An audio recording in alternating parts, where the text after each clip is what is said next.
I think about 3% of this nation is afraid of, and the rest of us get it.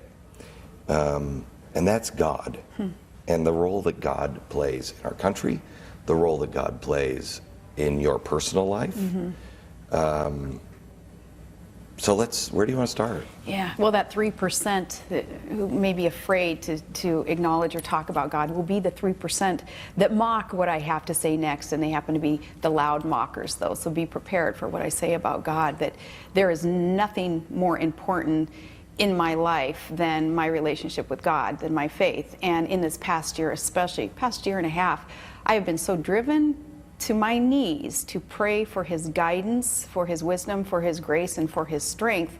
And I'm never going to tell anybody else how to live. I'm never going to preach to anybody else and tell them, you must do that. But I sure would like to see more Americans give it a try and seek that guidance that our founding fathers sought, and were able to craft documents then that allowed America to become the greatest, strongest, healthiest, most prosperous nation on this earth. Just us thinking and hoping that God played a role in as they sought divine inspiration for those words in our documents that allowed America to be. But it's factual, and we have proof, and we have the documents, and we have the writings of our founding fathers and founding mothers who so believed that this country, being dedicated to God, to doing good for mankind and seeking His wisdom, we would be a blessed country. And so many of us today believe, okay, that hasn't changed, but are we doing our part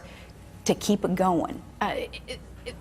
It allows me to know that what I do, it's not about me, and it's not even about my children's future. It is longer lasting than that. Come to think of it, I don't know if I have, Glenn.